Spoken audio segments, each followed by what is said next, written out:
Hello everyone, my name is Phil Onyx, and today we will explore the sum of squares of consecutive even integers. So to start, let's clarify what we mean by even integers. Integers, and an even integer is an integer that can be divided by 2 without a remainder. Some examples include uh, negative 4, negative 2, 0, 2, 4, so on so forth, and so yes, and so on and so forth. And now if we think about consecutive even integers, they simply differ by 2. And so we can represent our even for our first even integers as x, and the second even integer as x plus 2. So this notation helps us generalize the problem for any even integer. So next we want to find the sum of their squares. So here's how we set that up in mathematically. So it's s is equals to x squared plus x plus 2 squared. So for now it looks a bit complicated, but let's break down step by step. The first term is the square of the first even integers, and the second term is the square of the second one. So let's expand this equation. It's going to be s is equals to x squared uh, plus x squared plus 4x plus 4. Okay.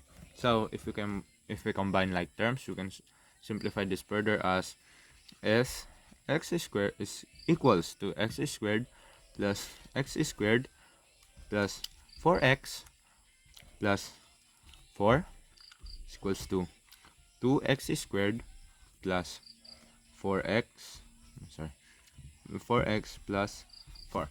So now we have a quadratic expression in standard form, and this is important because quadratic equations have well-defined properties that we can use in various applications. So next, let's talk about how we can apply this formula in real-life scenarios. So one interesting application is finding a specific pairs of consecutive even integers based on a desired sum of squares. For instance, let's say we want to sum up squares to equal to 40. So we set up the equation of 2x squared plus 4x plus 4 is equals to 40. So now we simplify as 2x squared plus 4x minus 36.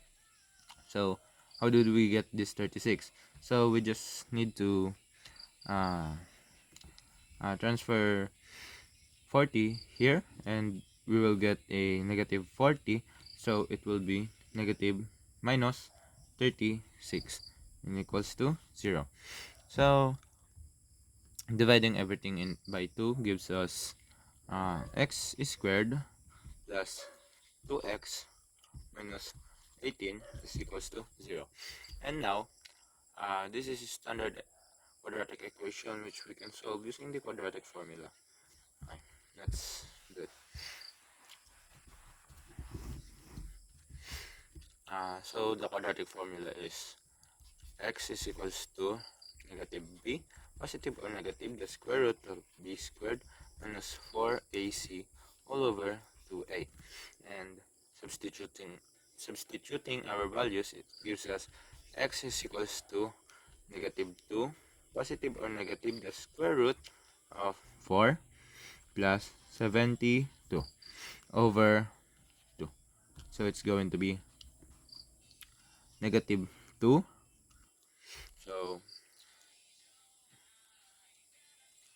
uh, we'll get negative 2, positive or negative 8 over 2. So this is there's the result will have two possible solutions. It's going to be x is equals to 3 and x is equals to negative 6. So if we take our x is equals to 3, our consecutive even integers are 4 and 6. So if we take x is equals to negative 6, our integers are negative 6 and negative 4. It's fascinating how we can derive these pairs from just one equations.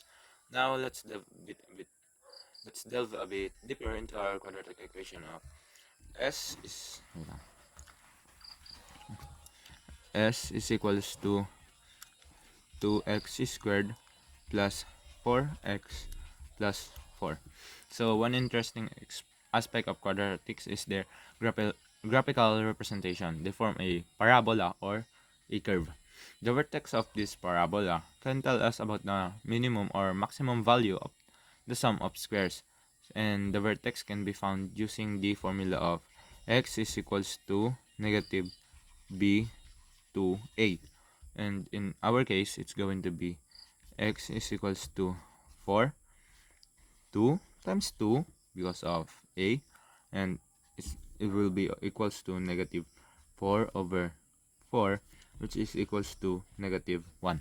So plugging this back into our equations allow us to find the minimum sum of squares. So it's going to be s is equals to 2 negative 1 squared plus 4 negative 1, sorry, negative 1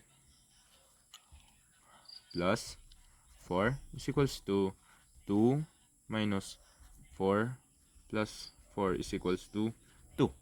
So this means that the minimum sum of squares occurs when the first even integers is negative 2, resulting in consecutive even integers negative 2 and 0, with the sum of squares equals to 0.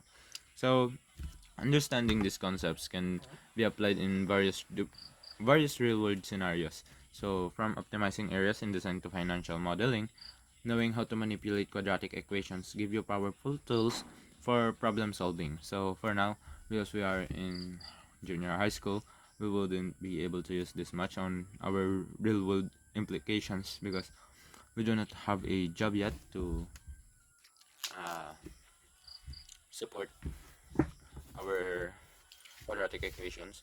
And although we can use this in college when we, like our teacher said, that we can use this to, uh, we can use this in our course or in senior high school is strands. So this wraps up our exploration of the sum and squares of consecutive even integers. So we covered the setups of this specific example, and we even discussed how to analyze the quadratic expression.